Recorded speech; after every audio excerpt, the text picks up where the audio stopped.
Salut tout le monde, c'est Camille Défi, j'espère que vous allez bien. Alors du coup, je sais pas si ça se voit, mais je suis en peignoir mon pote.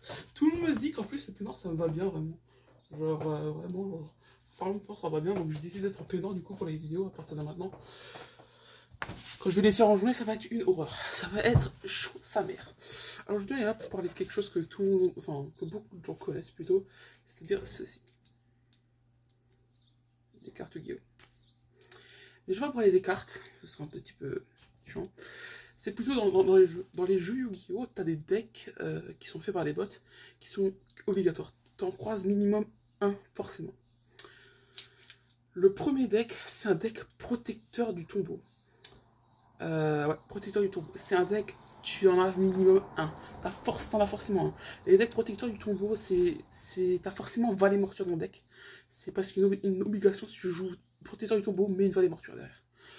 C'est vraiment le genre de deck que tu croises. T'es obligé d'en croiser un, voire des fois même deux. Deux, c'est quand même rarement croiser deux, mais ça peut arriver. Donc méfiez-vous de Valet Mortuaire et de l'Oracle des Protecteurs du Tombeau. D'ailleurs, aussi dedans, ça se peut qu'il y ait le premier sarcophage, qui est suivi du deuxième sarcophage, du troisième sarcophage, et bien évidemment de l'esprit du pharaon.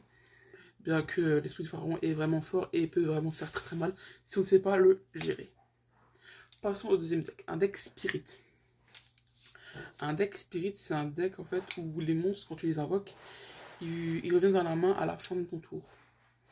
Et forcément, quand ils reviennent, bah, c'est genre Inaba le lapin blanc.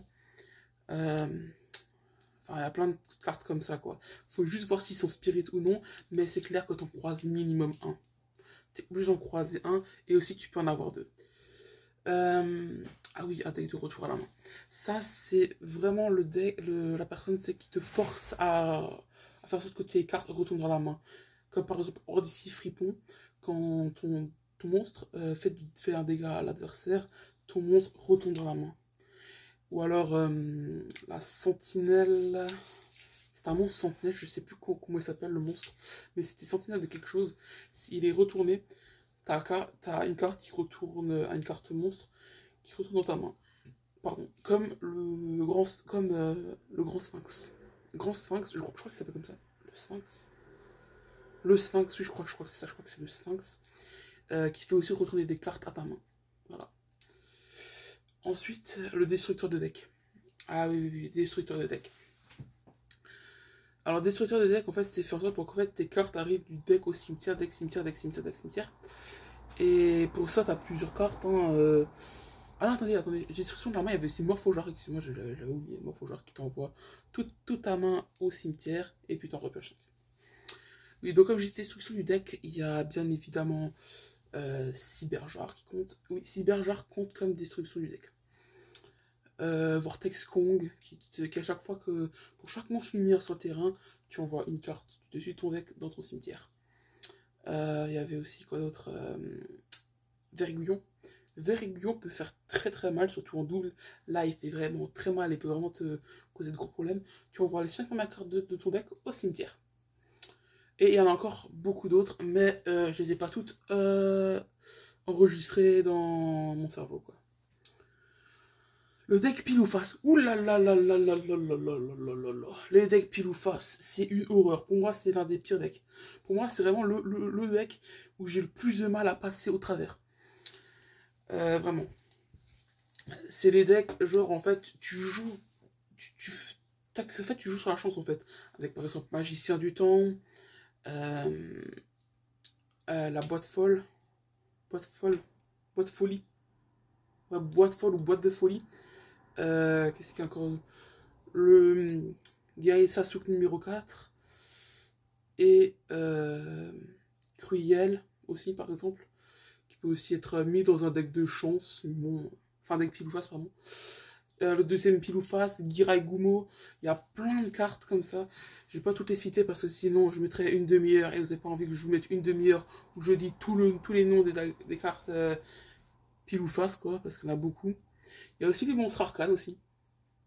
Mais non, ceux-là, oui, ils sont dans la deuxième génération. Ouais. Un deck -4. Alors, un deck -4, j'explique ce que c'est. Un deck -4, c'est un deck en fait où tout ce qui est au-dessus de 4 ou à 4 carrément ne peut pas être joué ou alors ne sert un peu à rien. Comme par exemple la zone limite à 4, bah, celle-là, tous les monstres qui sont niveau 4 ou plus doivent être mis en mode défense. Ou alors le filet gravitationnel, là c'est carrément, peu importe qui les invoque, bah, ils peuvent pas attaquer. Mais au moins ils restent en mode attaque au moins. Si jamais jamais tu joues Typhon d'espace mystique ou t'en as de poussière qui puissent les détruire, ou même Tourbillon, Tourbillon aussi marche, mais bon, Tourbillon faut payer 500 points. Au bout d'un moment faut arrêter. Hein. Comme 500 points, j'avoue que ça me les brise un peu.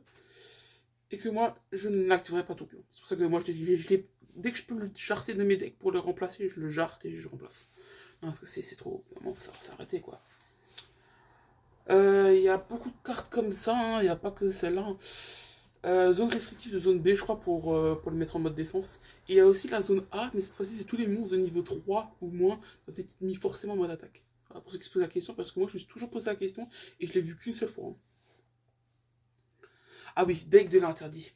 Deck de l'interdit, ça va, c'est un deck, faut juste savoir gérer quoi. Par exemple, c'est un deck avec Exodia l'interdit ou le maudit. Je crois que c'est l'interdit dans l'animé et que c'était le maudit chez nous. Ou l'inversement. Ouais. Mais un deck interdit, tu peux aussi jouer pour jouer Exodia Necros. Ou Necro Exodia. Je sais jamais si c'est Necros Exodia ou Exodia Necros. Jamais. Je n'ai jamais su, je le saurai sûrement jamais. Gémeaux. Un deck Gémeaux, ouais. Attendez, non. Deck de l'interdiction. On revient là-dessus juste 2 secondes. Vous pouvez mettre cœur de chien battu, je sais plus comment elle s'appelle dans l'animé, enfin dans les jeux par contre. Cette carte-là, je sais plus comment elle s'appelle, mais en tout cas, elle te permet de piocher un monstre. Quand tu as pioché un monstre normal, tu peux continuer de piocher quoi. Et sincèrement, je vous conseille d'en mettre 3. Alors le duel devient très chiant pour ton adversaire, mais au moins là, tu es quasiment sûr de gagner presque. Et au pire, tu prends que des monstres avec 1200 points d'attaque et tu les mets en x3 quoi. Par contre, pense bien à prendre des monstres que normal, sinon tu n'y arriveras pas. Un deck Gémeaux. Ouais. Un deck Gémeaux, c'est avec des monstres et Gémeaux. Les monstres Gémeaux, en fait, sont très simples, en fait. Au début, tu l'invoques comme si c'était une carte normale, et en fait, elle compte comme un monstre normal. Faut la réinvoquer une deuxième fois déjà sur le terrain pour qu'elle compte comme un monstre à effet. Et l'effet change selon les monstres, quoi. Par exemple, Néos Nouveau Héros, lui, son effet, c'est qu'il devient comme Néos.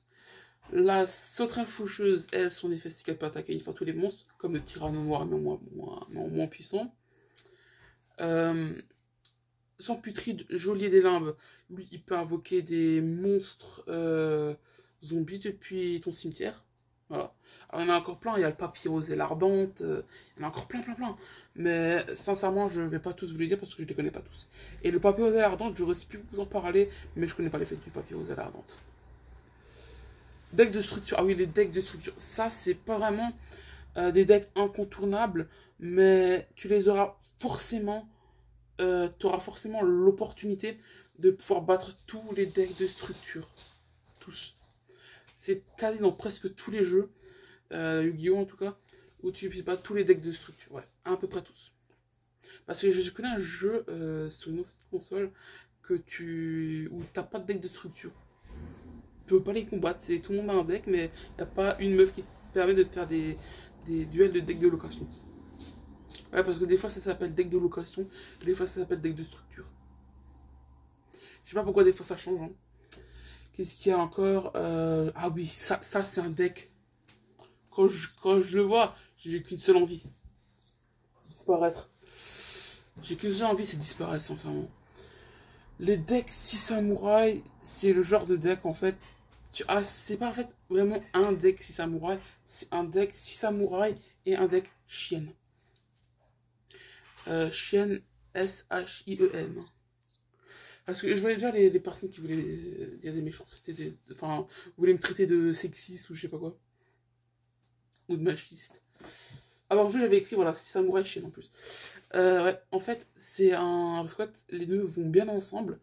C'est le genre de carte, le grand guerrier 6 samouraïs, Zanki, les 6 samouraïs. Il y a aussi des cartes 6 samouraïs, comme par exemple le portail des 6 samouraïs, la vallée de Brune des 6 samouraïs. Enfin, c'est beaucoup de cartes quoi, qui sont utiles quand tu as un deck 6 samouraïs. Il y a aussi les cartes chiennes, comme le grand shogun chienne.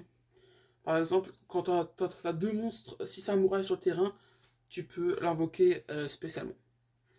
Mais en vrai, il y aura un truc à faire, ce sera invoquer Zanki, des 6 samouraïs, le grand maître des 6 samouraïs, qui lui a aussi un effet qui est, si vous avez un monstre 6 samouraïs, vous pouvez invoquer cette carte spécialement, tac, t'invoques le grand maître, et derrière t'invoques le grand shogun chien. Ouais. Et ça, mon gars, ce serait sûrement un banger. J'ai réussi à le faire une fois dans une partie, je crois. Bien que je joue quasiment jamais un deck 6 samouraïs, sauf quand c'est pour rencontrer un autre, bien évidemment. Autrement, je joue pas un deck 6 samouraïs, quoi. Et je trouve vraiment que c'est les plus embêtants. Voilà. Ah oui, parce qu'il y a aussi un effet que je trouve que beaucoup de monstres 6 samouraïs ont. C'est si jamais cette carte doit être détruite, vous pouvez détruire un autre monstre 6 samouraïs. Non mais là, c'est même plus un effet, là, c'est quasiment du cheat. Tu peux en détruire un autre, donc ça veut dire, si t'as ton monstre préféré, enfin, ton monstre le plus fort qui est sur le terrain, qui doit être détruit, boum, tu peux détruire un autre, un plus faible. J'ai pas ça, moi. Bon, en tout cas, moi, je trouve que les decks samouraïs, c'est vraiment des decks trop cheatés. Deck Ojama. Alors, un deck Ojama. Un deck Ojama, c'est un deck vraiment où tu as plusieurs cartes Ojama. Genre, t'es obligé genre d'avoir Ojama vert, Ojama jaune et Ojama noir. Parce qu'en fusionnant Ojama jaune, Ojama vert, Ojama noir, tu peux avoir le roi Ojama qui a 0 points d'attaque et 3000 points de défense. Quand tu l'as sur le terrain, tu peux sélectionner 3 zones monstres de ton adversaire et dire voilà, c'est fini, celle-là, tu peux plus l'utiliser tant que moi je suis sur le terrain. Et aussi, le chevalier Ojama qui a 0 points d'attaque et 2500 points de défense. Et lui, je crois que c'est 2 cases carte magique et piège qu'il ne peut plus utiliser. Et à ce moment-là, vous pouvez utiliser, il y a plein de choses. Hein. Il y a le canon Delta Ojama, Ojama magique, le village Ojama. Le village Ojama, si tu prends des Ojama, il est très important, je trouve. C'est qu'en fait, tu inverses tous les points d'attaque et de défense de tous les monstres sur le terrain. Donc le roi Ojama passe à 3000 points d'attaque et 0 points de défense.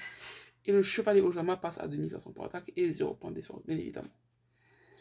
Ce que je trouve très intéressant, c'est que vraiment, je trouve ces cartes vraiment intéressantes parce qu'au début, je ne comprenais pas comment tu pouvais gagner, à part en faisant une destruction de deck. D'ailleurs, voilà, on va y revenir plus tard à cause d'un personnage. Bon, ça, c'est pour encore autre chose. Le dernier deck qu'on va aborder dans cette vidéo, ce sera le deck LV. Alors, un deck LV, c'est un deck où il y a beaucoup de monstres level, comme Horus, les dragons armés, magiciens silencieux, spadassins silencieux. Je crois que c'est tout ce que je connais pour l'instant. Après, j'en connais pas plus. S'il y en a plus, bah voilà, c'est que je me suis trompé. Donc voilà, vous pouvez me dire en commentaire lesquels j'ai oublié, si vous les connaissez.